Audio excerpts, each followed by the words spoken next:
folks, I'm Rex Hunt.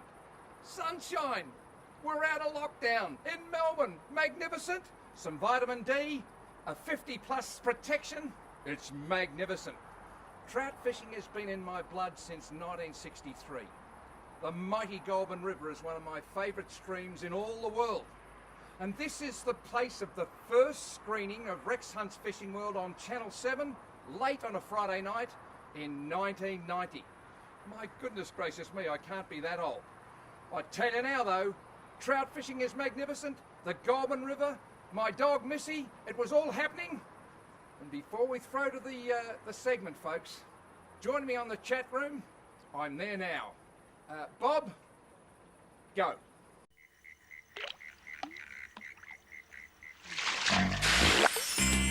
Like a bird of the highlands, I need my space. By a lazy river, I'll sit and wait.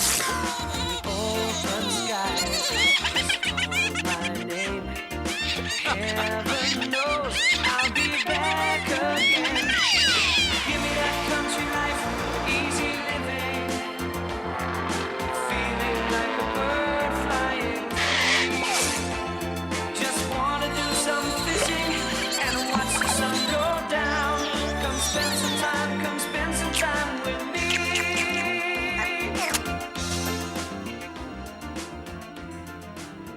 Got him. Oh. Not much of a fish. Oh, yeah, he's all right. A little brownie, look at that. Beautiful little fish. Nicely marked. Come here, mate. Wow, he really nailed that lure. See if I can get the hooks out without hurting him. There we go. Just one more point there. All righto, little fella, off you go. I'll come back and see you next year. Isn't this what it's all about, trout fishing? I absolutely love it. And it's got to be one of the most popular forms of fishing in Australia. But the funny thing about trout is they're not native to Australia. They were introduced here from the Northern Hemisphere during the last century, and they've thrived throughout a large part of their new homeland. Trout, both browns and rainbows, are now found all the way from the New England district of far northern New South Wales, right down through the Great Divide, and well into Victoria, throughout most of Victoria, into parts of South Australia, and even in the southwestern corner of Western Australia. And of course our island state, Tasmania, a real stronghold of trout, and one of the best trout fisheries in the world, in fact. You know, the other thing I really like about trout is the fact that you can target them with so many different forms of tackle and so many different techniques. You can fish with bait, you can cast and retrieve a lure, you can troll a lure, and of course you can fly fish. In this particular video we're going to concentrate on bait fishing, lure casting and a little bit of trolling. We're going to leave things like down rigging and fly fishing and some of the more complex techniques until a later program. I reckon personally that bait fishing is probably the best way to get a good solid grounding in trout fishing. It teaches you so much about where trout live, what they eat, and how their diet changes from one season to another. Most important of all, it introduces you to the concept of matching the hatch. That's a term we take from fly fishing, but it's applicable to all styles of fishing. What it means is putting something in the water that the fish are familiar with and that they're expecting to find in that particular place at that particular time. Bait fishing teaches you about this because if you don't use the right bait in the right place at the right time, you don't catch fish. So sit back now, enjoy yourself, watch Rex hunt as he takes you to one of his favourite trout waters in Victoria and shows you just how important this concept of matching the hatch is in bait fishing. The mighty Goulburn River, spilling out of the Eildon Pondage over the Great Dividing Range here in Victoria. The Goulburn is home to many of Victoria's fanatical trout anglers. The Goulburn at the moment is in a winter-type spring mode. It's coloured, it's dirty, but the fish are fresh from their spawning area and they're hungry. They can't take insects because there's none there. Grasshoppers after Christmas, along with the crickets and frogs. So we've got to use a natural bait, and that natural bait is not far away from here. Let's go and suss it out.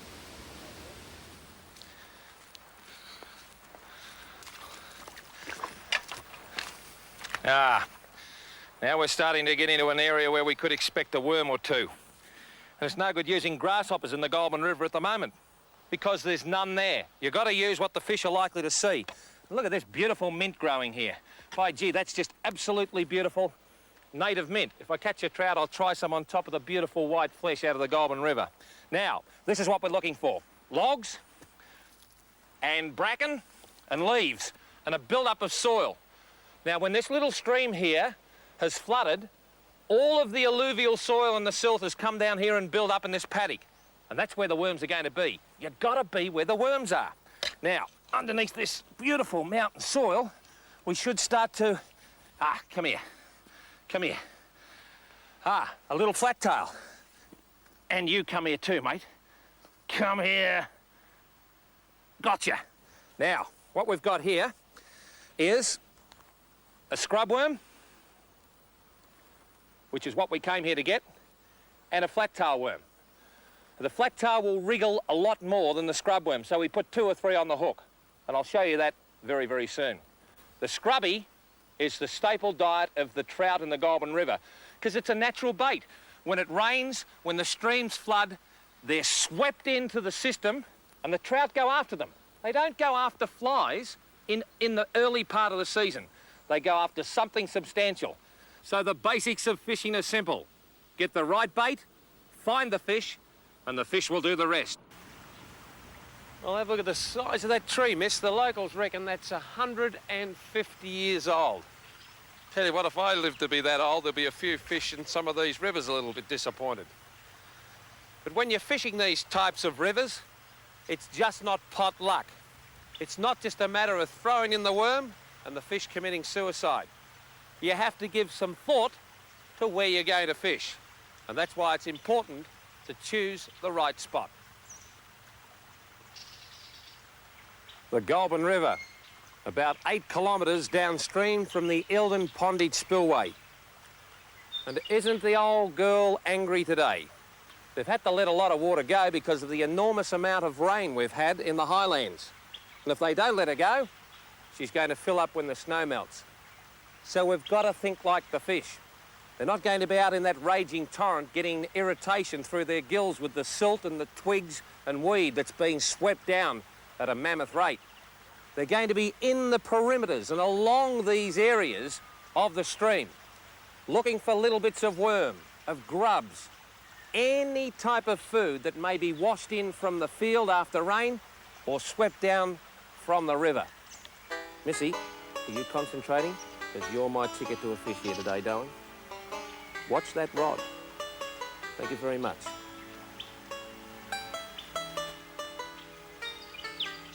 There's a bite now. I'll just give him some time to take this scrubby. I threw the big worm in closer, hoping that there'd be a fish there, and here he goes now, and... yes, got you.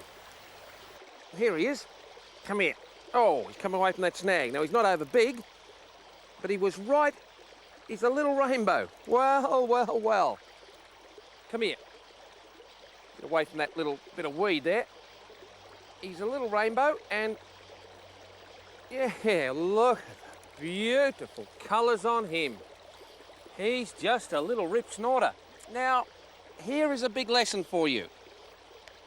This is a rainbow trout. Now, he's a little beauty. A female rainbow, around about 400 grams. A scrub worm, unweighted, around the trees where he's taking shelter, and he went up and he said, "Oh, there's my lunch."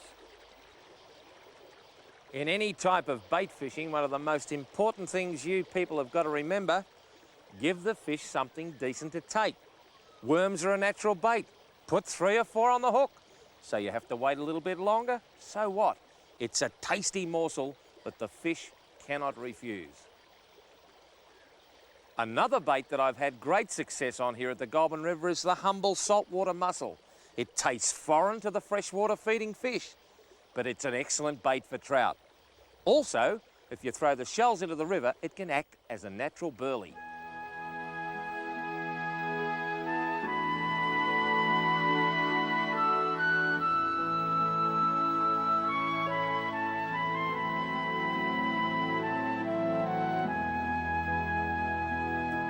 Oh.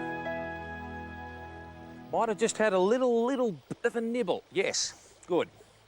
Now, what we've got is a trout having a little bit of a look. Now, it's quite a big bait, and he might have just a little gob, so he's got to try and get his lips around it. I'm going to give him a little bit of line now, and I can just feel him moving away with the bait.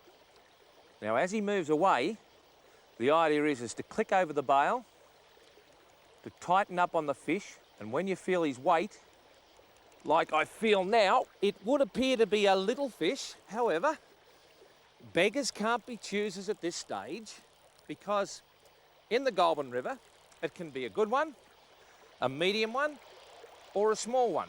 Now, this trout here, he's taken the mussel. It's a rainbow, a pretty little fish, and that is typical of the trout in the Goulburn River. However, he's gone. Now, what he's done me a favour, because I was going to cut the line off at the mouth and allow him to swim away. He'd get rid of that in a week. But because the hook was in the lip, he's done us all a favour, and we'll see him at this time next year. Come on, right on the edge of that weed bed there should be something. Look at this. Isn't this a fantastic looking bit of water? And I just know that there's a big trout in there somewhere with my name on it. All I've got to do is find him. Bait fishing in streams like Rex has just shown us is a wonderful way to go fishing. It presents some problems because of all the snags and the flowing water. You can easily take your line in there and get it snagged up. But in another way, that's a bonus. Because of the moving water, the fish are concentrated in specific places. And by reading that water and applying the sort of lessons that Rex has shown us, we know where to find the fish. Now, what about in a big body of water like a dam or a lake where it's still and there's a heck of a lot of water between the fish? Well, the same basic principles apply. You still need to know where to look for the fish and how to present the bait in an appealing manner. Rex found that out recently when he visited one of the best trout fisheries on mainland Australia, Lake Yucambine up in New South Wales.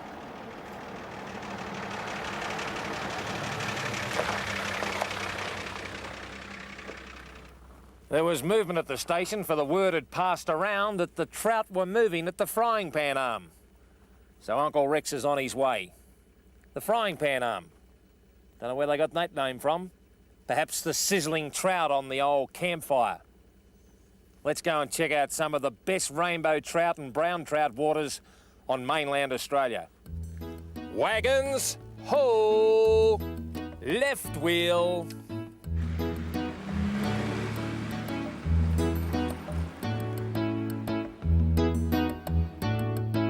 When you're fishing these impoundments high in the snowy mountains, they're subjected to an enormous amount of water in the spring. Firstly, from some of the seasonal rains. Secondly, from the enormous amount of snow that melts in the Alps.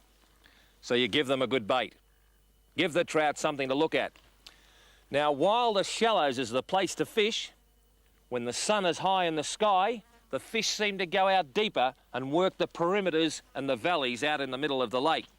So with the use of waders, you can make your way out into the edge of the lake, making sure you don't get your tootsies wet, and you can get the maximum amount of distance with a bunch of worms and a heavier sinker, and then taking the rig back to the shore. It's a matter of clicking over the bail and popping the rod into the holder and waiting for some action.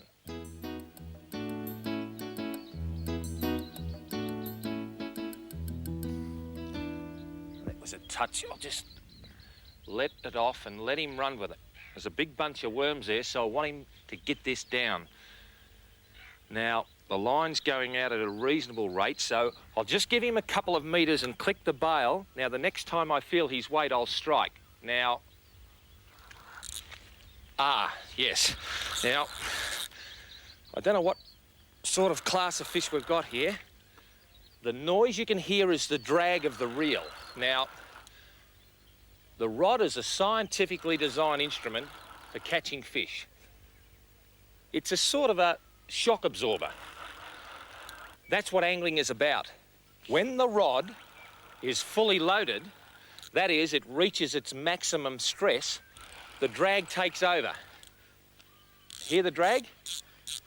That enables you not to get busted off when you're fishing with light monofilament fishing line. Now I'm lifting now and then retrieving the line and going down. Now, this is not a humongous trout, but I think he's just a nice little Yukon bean trout that doesn't want to come to me. Now, he's put on a fair show, this guy. Now, just like the surf, I'm not going to wind him up that far. I prefer to beach my trout on the gradual sloping banks here of this lake rather than have the trout flapping round trying to get him in the net. Now, he's a little rainbow and he's putting on a very nice show. So all I've got to do is get him to about there and then I walk him in. It's called beaching the fish. It is probably the safest way to land a fish, and by the time he gets to there, that is all. A Yukon bean rainbow of about 700 grams in beautiful condition. Look at the rod. There's a touch on that rod up there. Yes. He's moving away with it. Now that yellow tip, you can see it going. Now he wouldn't even know I'm here. Ah, yes. Oh, gee. They fight well, these little rainbows. It's mid-morning, and gee, we had a quiet time getting fish here early. But with the sun on top of the reservoir, they're starting to move a little bit. Now, I just want him to get away. I'll have to go over the top of that column, sorry. You'll get a shot of him coming in here. Col, if you get in here with me.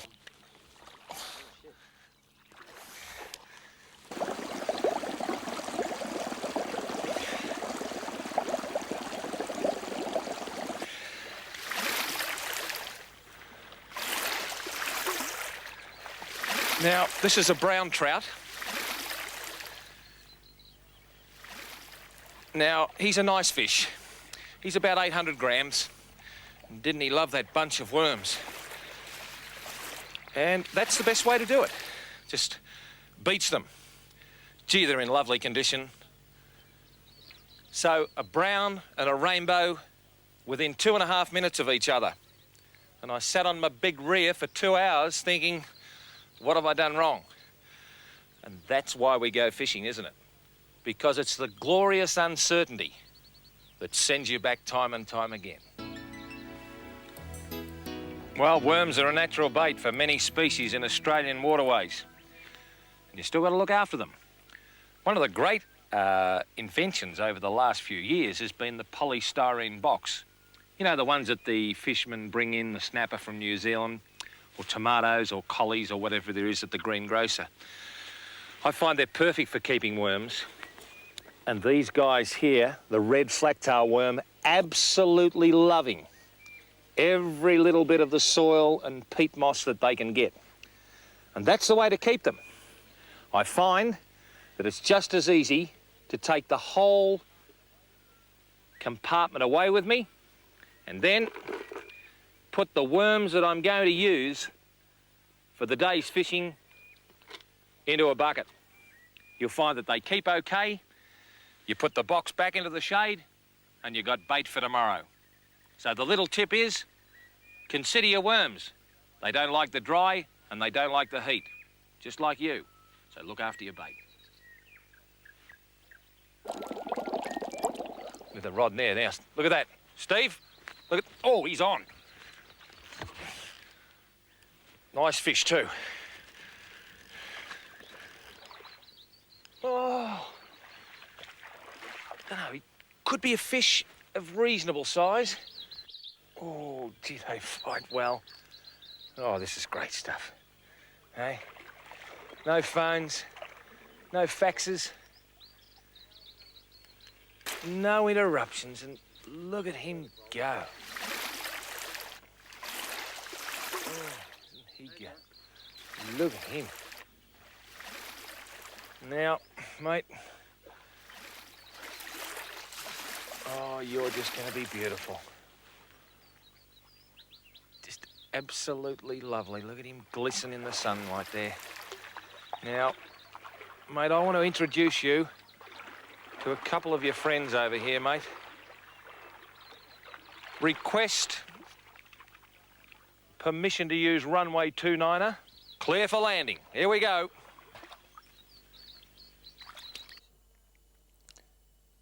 The result of a couple of hours leisurely fishing on the banks of Lake Yukonbean, on the grassy banks, using worms. What can be more natural than that? Now, those people who have been with Rex Hunt's Fishing World right from show one will know that I'm a stickler for looking after the fish.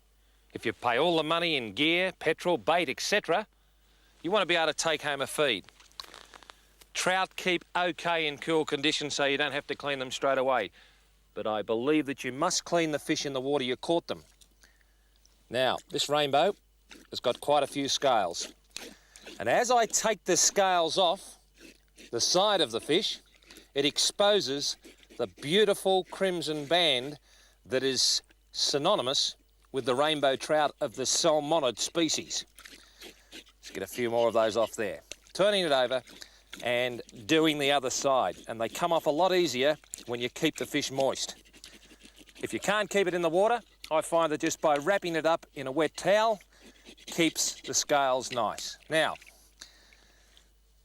we make the incision in the vent and go right up, past the fins, right into the gill cage, exposing the innards. Look at that magnificent reddy pink flesh. That means that this fish has been eating crustaceans. And there is my hook, right there. So he wasn't going to get away at all. Now we'll take a handful out, and this particular fish hasn't got a lot in it. I usually check the stomach contents, and I find that if you just throw them, as they are, the entrails, into the system, like that, you'll find that the yabbies will clean it up, and what doesn't clean it up, the trout will get the rest. So look after your fish. I'll just take the gills out of this fish, just like that, and there you have a lovely conditioned rainbow trout. Now there's one area that you really should be conscious about if you're cleaning fish, and this is the bloodline along the inside of the backbone. By simply going up or down with a knife and then running your thumbnail down, you'll see that you'll be able to take all of the bloodline away from the backbone. Give that a bit of a wash there. And have a look at that. It's ready for a bit of foil, a few anchovies, a few prawns, a bit of seasoning, a bottle of white wine. Try the rainbow trout, but look after your fish. Time for a lure change, I think. There's definitely fish out there. They just don't like what I'm throwing at them at the moment. Well, we've had a pretty good look at fishing for trout with natural baits, and as far as I'm concerned, that's about the best way to get started in the world of trout fishing. Fishing with natural baits teaches you a lot about where the trout live, what they like to eat, and how their dietary preferences change from one season to another as the year progresses. It really is a good way to learn about trout fishing. But a lot of us then want to go on to something maybe a little bit more challenging, a bit more active, a more hunting way of fishing. And I reckon that is fishing with artificial baits. Most of us call them lures. Lure fishing has just got something. I love it. I never get tired of lure fishing. I like my fly fishing too, but I come back to lure fishing all the time. To me, it's just got a special charm and an appeal. I've got to admit, I'm a bit of a lure collector too. I've got tackle boxes crammed full of lures, and on those cold winter's nights when it's no good to go fishing, I get them out and I sharpen the hooks and I play with them and I look at them and they remind me of fishing sessions I've had and fish I've caught and bigger ones that I've lost. Just fantastic. I really enjoy lure fishing. But I think it's a bit daunting for some people when they first get into fishing and they walk into a tackle shop and the walls are covered in hundreds, maybe thousands of different kinds of lures in a whole range of different colours. Every colour of the rainbow is up there. And I'm sure some people look at it and think, there's no way that all those lures can catch fish. Surely I don't need all those different colours and styles. I reckon half of them are probably there to catch the fishermen rather than the fish. Well, it's not really true. Every one of those lures on that tackle shop wall will catch a fish under the right circumstances. And they're different styles and different colours for good reasons, because there are days when one colour or one style works. And there are places where one style of lure works much, much better than any other style of lure. Look, if you're fishing in a little creek or a stream up somewhere high in the mountains, you might need a tiny little spinner like this one, little revolving blade spinner, with a blade on it not much bigger than my little fingernail. Now, you throw that in a tiny little pool where the trout are 12, 13 inches long, it's going to work like a charm. Throw it in a big lake, it'll probably get lost. You know, at the opposite end of the spectrum, if you're trolling in a big body of water, a dam or a lake, you might need something like this Tassie Devil. It gets down, runs a metre or so under the surface. It's got a nice strong action and a flash, and that'll pull the fish in. So those are, you know, two opposite extremes. In between, there's a whole lot of other different variables too. And the more lures that you've got in your tackle box, the more capable you are of meeting the changing conditions that fishing throws up at you from day to day. Rex is going to show you what I mean right now when he fishes the Swampy Plains River in the Highlands of New South Wales. Take a look at this.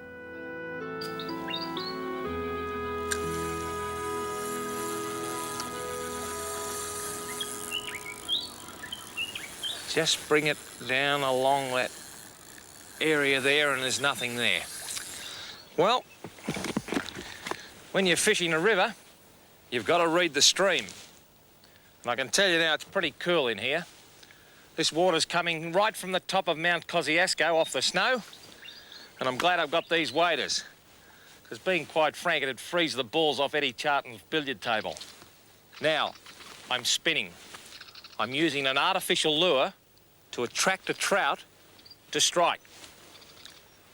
All of this beautiful flowing stream holds possibilities of catching a trout, both brown and rainbow.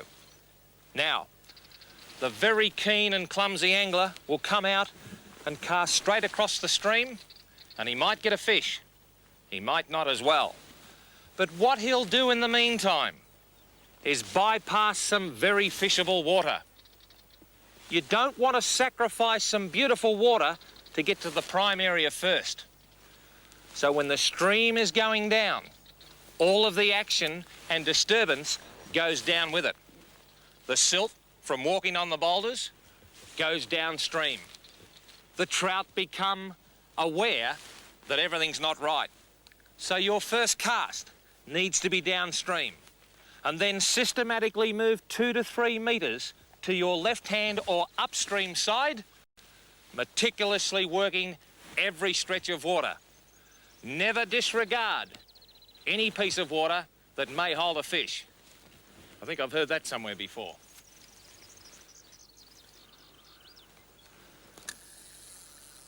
Oh, he bumped it then.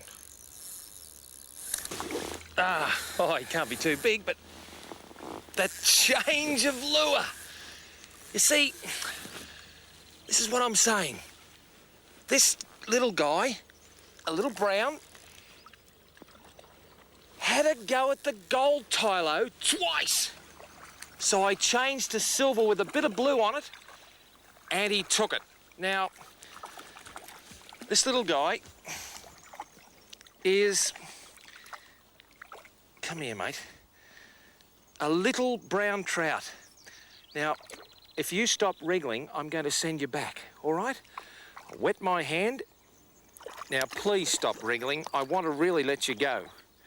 Right, thank you very much. There's only one hook through you, so I'll just get it out, and I'm going to let you go. Down in the mainstream, and off you go. Now, the most important thing in spinning is it is not just throwing a piece of metal into a stream and the fish committing suicide. It's an art. And I know if you're a fly fisherman, you might say, a little bit of fantasy land. But spinning is an art. Twice, that fish had a go at the gold Tylo. I tried a gold Abu Vibrax, similar to a Selda, and I finally put on the silver Tylo with the blue flash, and he took it. So when you're spinning, think like a fish. The fish goes up, oh no, I'm not going to take that, might be danger. Suddenly something different comes along, bang! Thank you very much. Now if you want to place your lure right where the fish are, it's most important to have the right setup. And the fish are going to be near structures. I've spoken many times in the series about structures. Fish need them for cover and for feed. And trout are no different. And underneath this glossy surface, there's structures. There's weed, there's small pebbles, there's boulders, there's probably pieces of timber and trunks of trees. This is where the feed and the cover's going to be. And this is where the trout are going to be lurking. So we allow about 1 metre from the rod tip down to the lure, because then we have the perfect pendulum to be able to launch the metal lure out across the stream. Let's see if we can put it where I want it. Oh, just where I wanted it. It's most important for me to get that slack up, because if you've got slack, you've got a bow in the line, and if the fish takes it, you won't have any tension to set the hook. It's a little bit like using very light line in marlin fishing. Now you may notice that I'm very meticulous in working the tip of the rod. Now if you're just going to retrieve a shiny piece of metal back across the river, there's nothing for a sleepy old trout to say, oh, I'll have a look at this. What you've got to do is you have to put an action on it, and you can do this many ways. Number one, by lifting the rod up and down to make the lure go up and down. Number two, with your retrieve, to quicken it, stop. Quicken it, stop. And then consistent. By doing all these things, you can put an action on the lure that might just talk a trout into taking it.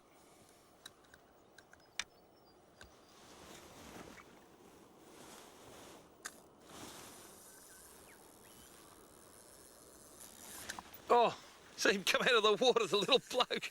Oh, gee, the river's full of them. Absolutely full of them. The size of him.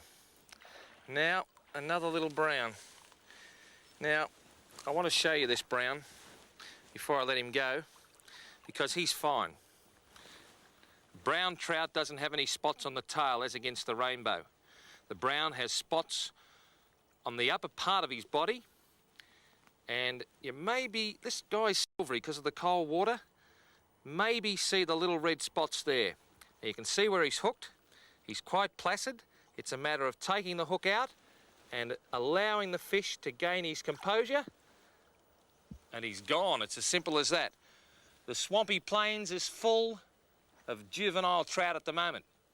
Those have been liberated by the New South Wales fisheries, which have their main headquarters at the Gaydon Trout Farm on the banks of the Thredbo River, which feeds Jindabyne. But this is one of New South Wales' magnificent mountain streams, and spinning can be a lot of fun, because while you're catching juvenile trout, you never know when the big one's going to come along.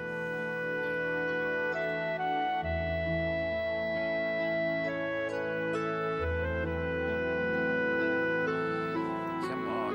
Ooh. Using that current.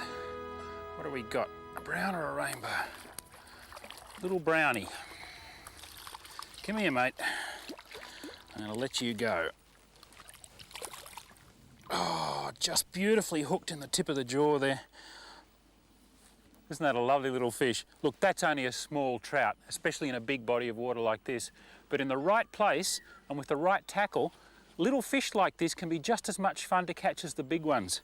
There are great little streams all over Australia for trout fishing, and if you scale down your gear and fish ultralight, you can turn small fish into a lot of fun. Have a look at this. Well, the Otway region of Western Victoria is littered with many, many streams that at their mouth at Bass Strait look nothing more than just a dribble flowing into the ocean. But above the Great Ocean Road, we have magnificent streams like this. Now, the Otways hasn't received a liberation of Victorian-bred trout since the late 1960s. For one reason, these streams offer the perfect haven for trout to feed, to live and to breed, and therefore they are self-supporting.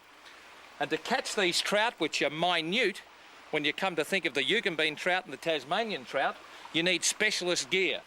And when you use specialist light casting gear, fishing streams like this is a whole new frontier.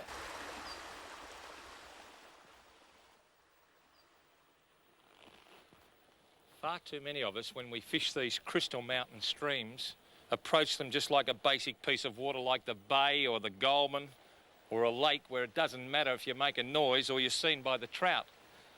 But in these streams they are aware of any foreign object, and at the moment I'm one of them, and although I'm being born in Australia. The fact of the matter is that the trout face upstream for two reasons. The oxygen goes through their gills, and that's why a trout in a lake has always got to swim, because he's got to get oxygen through the gills. And the other is he's on the lookout for any pieces of food that may come from upstream. So approach your water, look at it, read your stream, work out where the fish is going to be, and hopefully, well, we might have some success.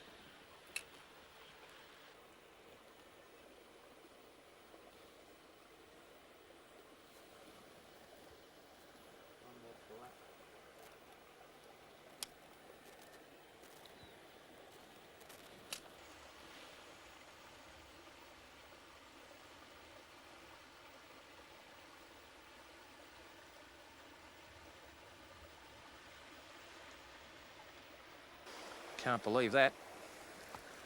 And probably neither can you people watching.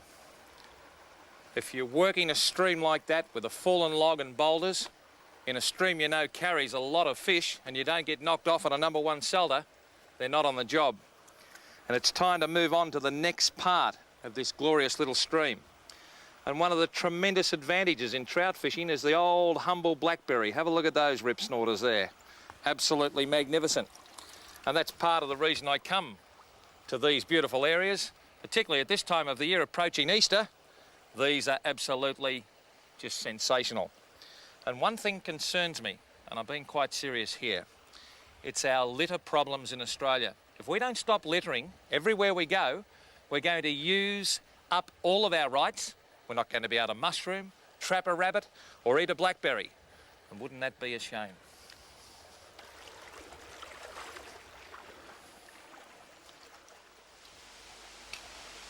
Just bring that lure down underneath that little bit of a tree there. Now, right up at the head of this pool, that log could have been there longer than I've been on this planet. And that's too long to remember. What we have here is the wind in the autumn can be very, very strong enough to push trees like this over. But that's not all that bad. It's sad that the tree had to go, but this has created an enormous part of the environment for the trout. Because when I'm long gone, these are going to be the areas that you young people are going to bring your sons and daughters and point out that this is a good place to fish. Trout need two things. They need cover and they need feed. And when they've got both of those, our trout fishery will get back to something like it should be and not in its disgraceful state at the moment.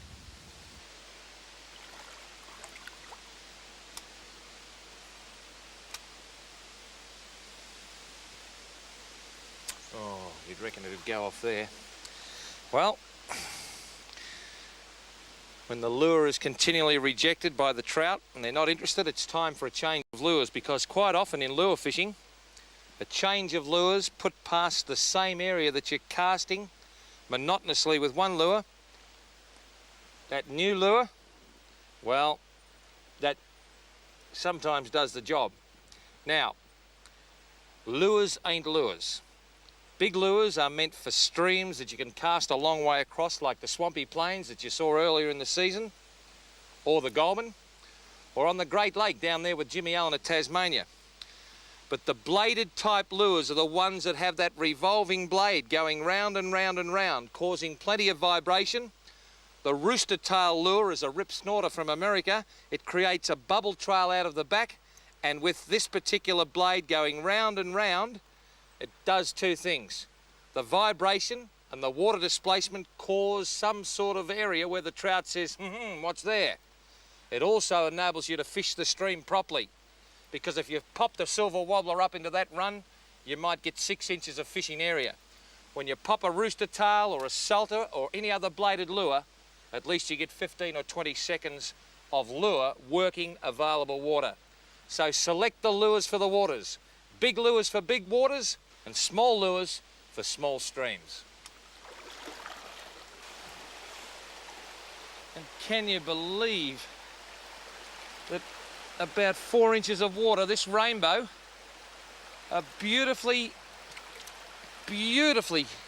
looking rainbow. Have a look at that. Now, if there's any prettier sight than a rainbow trout from a mountain stream, well, I want to know about it. Now, I'm certainly not going to hurt you, my friend. I'm going to endeavour to get those hooks out of you, just like that. The rainbow, remember what I told you at the Goulburn? If he hasn't got that glorious red patch that he's got down his side, that band, the tail has spots on it. That rainbow, he's going back, this little male fish, into the mountain stream, and away he goes. Perseverance is the name of the game. At fair income, I feel like a pack horse. I've taken off about 10 kilos, which is good. I've climbed waterfalls. I've been chased by black snakes. I've come up here and put a beautiful little rooster tail over the top of an area where I thought there may be a fish, and I've snagged him. But the real lesson is in fishing. The environment, it's all magnificent. And whether you're on the shelf with a 200-kilogram black marlin or in the Otway streams with a little brown or a little rainbow, fishing is the same. A balanced outfit, a beautiful little Shimano rod and reel from the Complete Angler. I just thought it might have been a bit of a toy. But to me, fishing these small areas, it's absolutely perfect. And with a little spinner and a little bit of luck on your side, plenty of perseverance, you can always come out on top.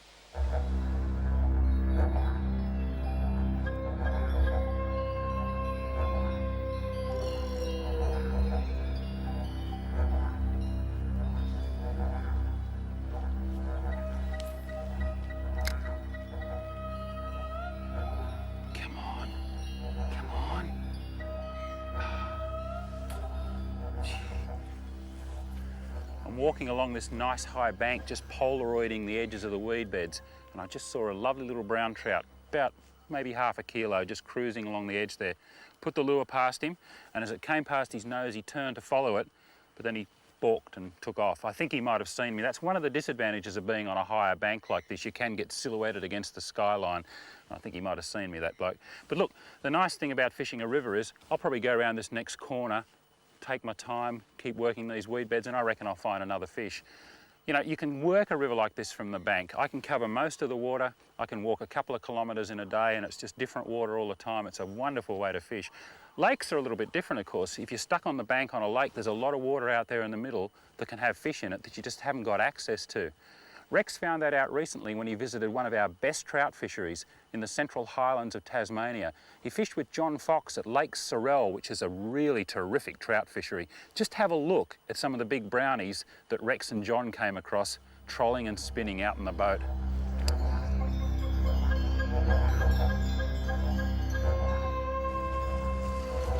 Okay, Rex, we've come up onto this bit of a plateau now here on the lake. Might be a good time to start letting that Tassie Devil out. Okay, mate. Well, we're trolling.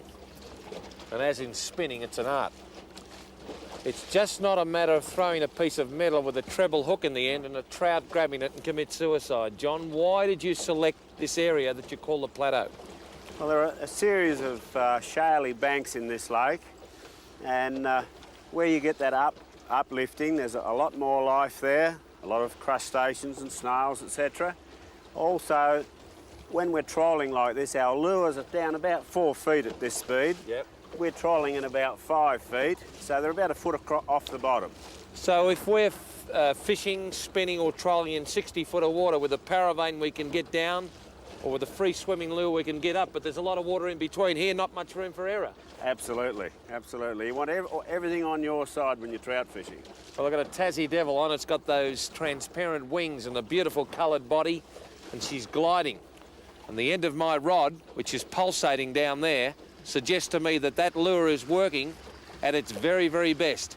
It's gliding, it's just starting to sail through the water, and if a fish happens to see it, well, he's in all sorts of trouble.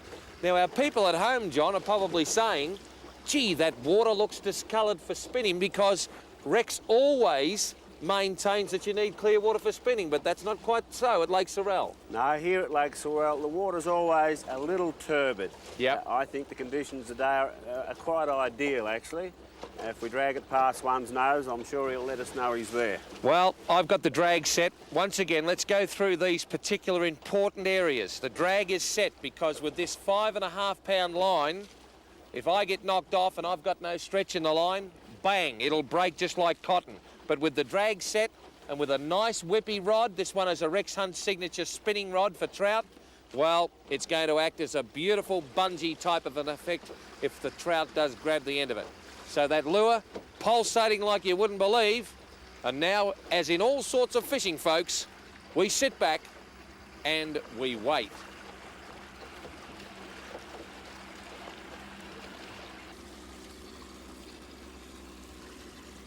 Yeah, mate, yeah, on What, that you on? inside rod, that little super duper I put just behind in the wash. They're not worried about coming up the wash there. Mate, can you wind that in for me? I'll get this one out of your way, Rex. You know, I just changed the lure. We'd been bumped a couple of times, and by bumped I mean the fish appear to come up and nose the lure like a big barramundi does. These big brown trout here at Lake Sorell. And a super duper lure made by Wonder. Johnny Novak, I'll just get that over the top there, mate.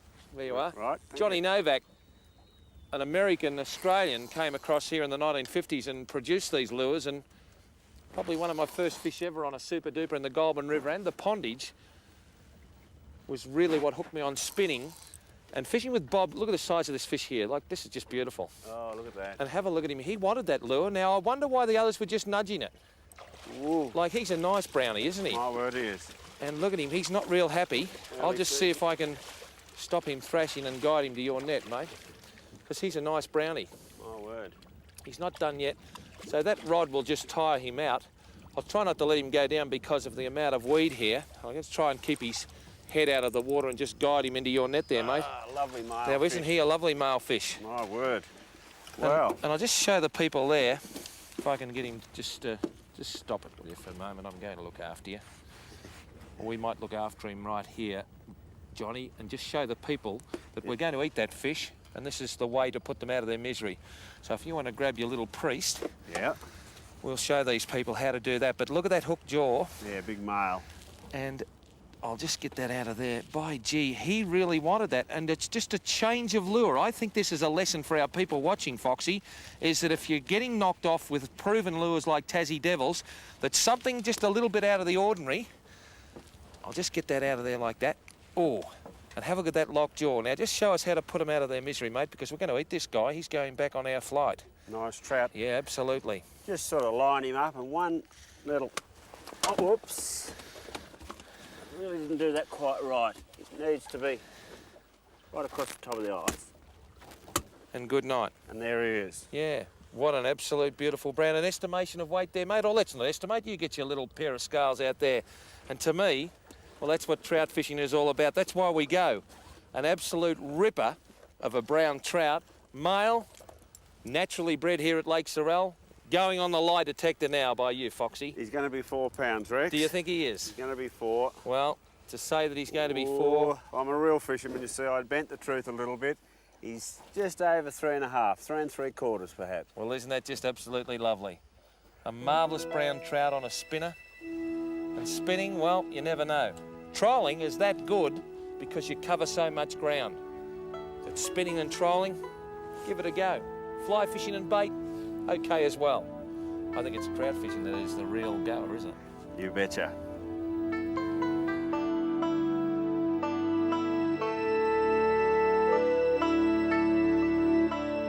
Hey, Foxy. You haven't done it again.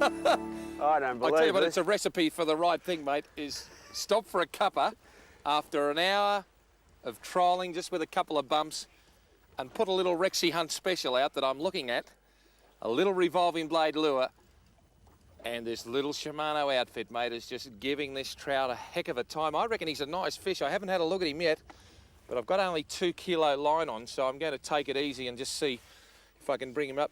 We're in reasonably shallow water here. Oh, have a look at this. Oh, yes. If you don't mind, umpire. Top fish. Isn't that a top trout? We're certainly in the 4 pound department there, or better. Do you think? Oh, yeah. Mate, I don't know whether he realises that he's on yet or not, but he's pretty placid. He might go absolute ape here in a minute. Well, we won't He's take not a going chance. to take a chance.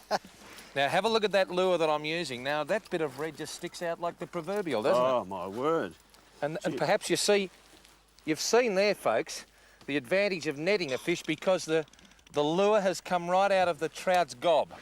And Foxy, I'll get you to do the old last rites on him. He's a lovely fish. Well, there's no risk about the 4 pound here. We're going to go way over. You reckon we might? I'll just give him a gentle tap. Okay. Good night. Whoops. Just another one. And that's the end of that. That's him. Mate, Now can he's- you get the old lie detector? Because I just want to show my family and then the hundreds of thousands of other people looking What a fish. just what male brown trout fishing is all about in Tasmania. A little bit of a red lure on the end of it. I'll just bring it in there and show you. That's called a keel. That prevents the line from twisting. But that revolving blade lure with the red body, absolutely magnificent. Now put her on the lie detector, son. She's certainly working. Okay. Whoops. Put her on the lie detector because if this is not 4 pound, mate, I'll go and get a hair transplant. Oh, you've got no fears. So Lord Ted, no worries, I won't be there. 4.5. 4.5 pounds. Four for and a the half. most magnificent freshwater fish you could hope for. A little Rex Hunt prototype. Well, we might see him in the stores pretty soon because this one down here has been dynamite. Absolute dynamite.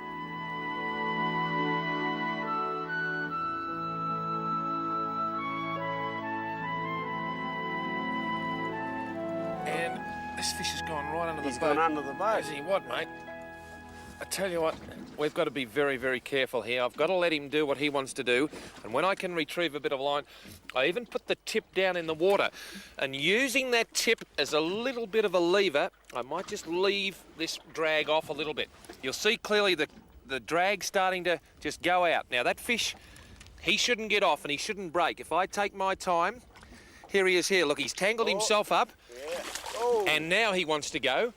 So I've got to have the drag off on this occasion. And this is for you young people at home. I want to explain the drag. See that? The drag is working against the fish. If I'd have had the drag done up solid with a 2 kilo line, bang, he would break the line. The fish would have got away. So now I've really got to start and concentrate and use the end of the tip of that rod. That is my shock absorber. And because he's under the boat, I don't want the line to touch the keel. So I'm giving every chance to that line to retrieve this fish. And this is an unorthodox way, I know, folks. But we need this lovely trout to show you people at home just why it's a shame that I have to leave my beautiful hometown, Victoria, and come down here overseas to Tasmania. Now this fish will come up now, I'm sure of it. He's just about ready to come and see me. Have a look at him, isn't he? Just absolutely beautiful. Oh, he's a beauty, Rex. He's a beauty. And you know what he loved? And he's yours. He loved that little prototype I'm testing out. Oh, That little revolving blade lure. Now have a look at it, Foxy. Gee. The red with the silver. And I reckon that's just flared his gills up and he said, that's mine. Well, look at that. But what he didn't know, mate, was that treble was right in the end of that lure. Now, what a superb fish. Just absolutely lovely, isn't it? So the lesson, Foxy, for all of our viewers, isn't it, is that, Set your drag. yeah, set your drag. Must set your drag, otherwise they'll break your line every time, these fish. Most time, the angler breaks the line, doesn't he? The fish doesn't. No, that's right. That's right. I'm absolutely delighted too in the performance of that little lure. Isn't he a beauty? Tell you what, and I'm looking at a range of lures so you people can go out and use them and catch plenty of fish like I'm down here today with Foxy. Well, have a look at that. Tina Turner's earring. And I'm just having a look at it, and that really turned that brown trout on. You know, so spin fishing, it really is good fun. It's not just throwing out a bit of metal and the fish committing suicide, it's an art. And like any art, if you take your time and persevere, you'll eventually come out on top. Well, this is what trout fishing is all about, I reckon. Tasmania. Oh, they put on a little bit of chilly weather for us, Foxy, but... Oh, this time of the year. Well, we're all rugged up and it's fine, isn't it? But as I said, this is what trout fishing is about. It's getting out in this pristine country, and it's absolutely marvellous, almost wilderness, isn't it? Oh, beautiful here. But you don't have to get a boatload of fish, John. No. Like, to me, 5 magnificent fish in an hour spinning on the rock bar. Well, aren't they magnificent fish? Now, the browns, they all seem to look alike, but that one there is more brown than the other. What determines what colour and what sort of configuration they take on?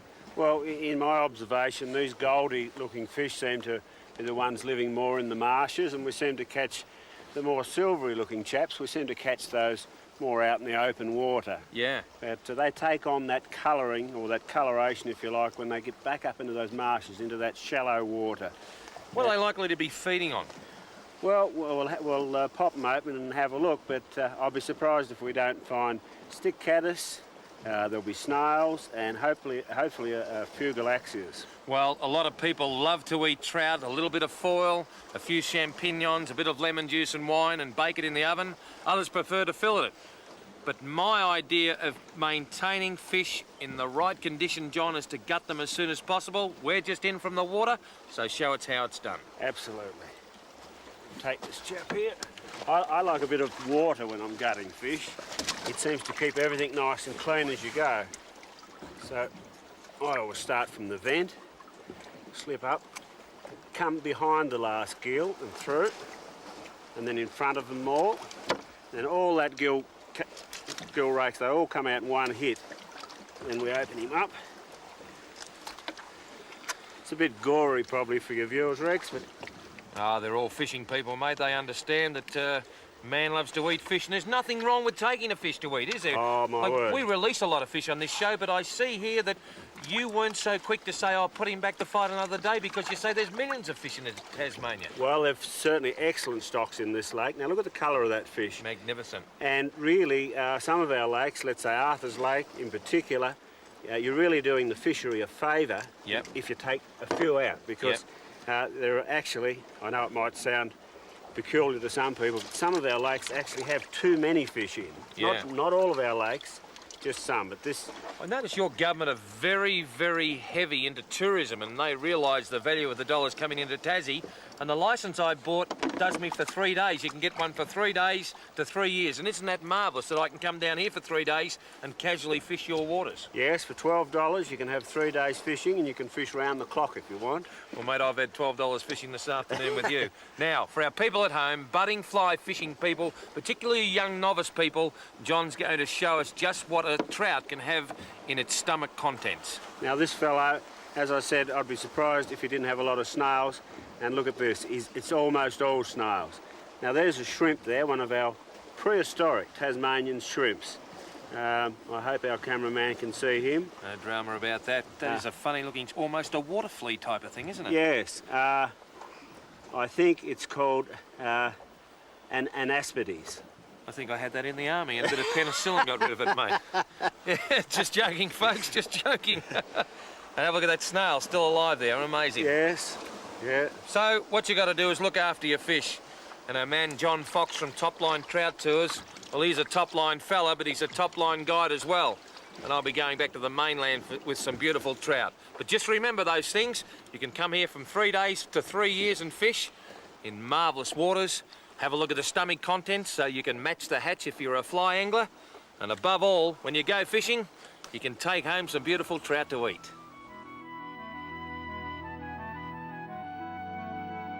How about that, folks? 30 years ago? A long time ago. But great memories. I still go up the Goulburn and have fantastic sessions on the trout, particularly above Alexandra. And also Lake Euganbean, magnificent. The frying pan arm, the rising water over the new sprung spring grass, the trout going bang on the worms, magnificent. Talking about magnificent, we're going now to Thailand, to Exotic Fishing with Mike Bailey. He's going to show us just what catching Arapaima is all about. You want to have a look at a magnificent creature? Just have a look at this, folks. On camera, John Pearce. Doing okay. Pearce on or Pearce off? He's a good bloke. I think you better just go to the segment, Bob. Hey, there's Mike from Exotic Fishing Thailand. So this morning we're going to catch Arapaima on the fly, and we're going to try to do it from the paddle boat. We did a paddle boat video before that was very comical. Some people liked it, but we only caught a red-tailed catfish. So now we've started off in the morning. We've got better light, and hopefully the video... Well, Arapaima are saying hello already. So just thought I'd fill you guys in some of the flies that we use. Anything that's like a tilapia or a small fish pattern like a Java barb. I mean, there's all with a decent sized tarpon hooks. Our fly rod's a tarpon setup, 12 weight. Anything like that. Nice bait fish pattern, tilapia pattern. We may even go to the floating pellets. This mouse fly seems to work well. And then we've got a pellet fly. But I'm going to start out with my own favorite, I keep calling it the puppy fly because it looks like, I don't know why, it's got these black stripes and stuff on it. Maybe Dalmatian pattern, I don't know what it is. But this is the fly I like to use here. So that's hopefully the one. It's very slow sinking because it's got a lot of bulk to it. So it gives the fish a lot of time to target it, and they'll still hit right when they come up close. So Arapaima action, Arapaima fly fishing from the paddle boat. The wind's dropped for now. It was blowing a gale a few minutes ago, so we're going to get out there and try to catch some fish. Okay, I'm all set. Got my fly rod, got my bottle of water. Going to head out and start this, what do we call it? Arapaima paddle boat fishing. Let's go. Let's hope I don't fall out over heels into the lake, but we'll give it a try. Let's see. Whoa. Ouch. Definitely not as flexible as I used to be. Okay. All set.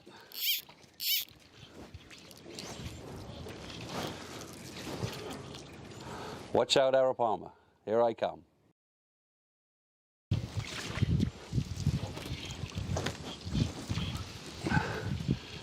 Okay, so I've made a few casts in the corner, and then what we've done is brought the boat out.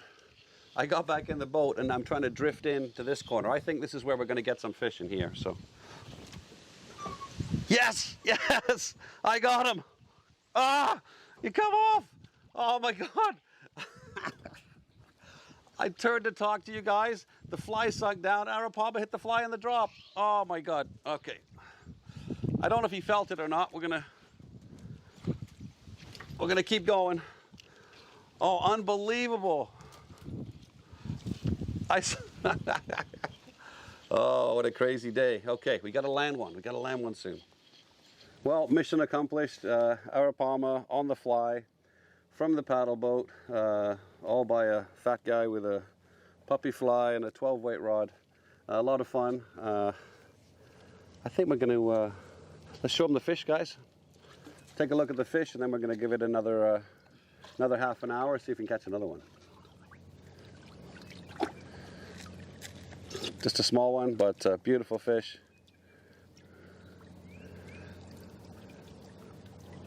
Obviously these new fish hadn't seen this yet, so we took them by surprise. All right, perfect. How about that, folks? Thailand. What about the backdrop, apart from the fish, the Arapaima? Magnificent work, Michael. I knew too, Johnny Pearce. Now, the clip that's going to take us out is serious. It's about MS. I'll tell you what MS is, because that will get your attention. And I can tell you now, if you buy a raffle ticket and win, I'll personally present the prize to you. See you next time, folks, in the wonderful world of fishing. I'm Rex Hunt, and you're not. G'day, folks. I'm Rex Hunt. Now, Multiple Sclerosis Limited is a charity partner of Go Fish Nagambie. MS is a chronic debilitating disease that attacks the central nervous system. It's horrible, and it's most common in young adults. The frightening thing about it is, there ain't no cure. MS and Go Fish Ngambie have put together this magnificent raffle with the major prize package valued at over 21,000 large, folks. How good is that? The boat, generously donated by Stacer, is the 4.3 metre 409 Proline Angler with a 40 horsepower Mercury on it. And to get into your favourite ramp, it all sits on this matched aluminium trailer. Now, the Stacer 409 features front and rear casting platforms, bow mount thruster plate and custom wrap. Also included is 12 months insurance thanks to our friends at Nautilus Marine. So folks, what are you waiting for? Come down to Melbourne Marine Centre and check out this magnificent prize. All proceeds support Aussies living with MS. Righto, follow this link. Yibbida Yibbida, get your tickets now.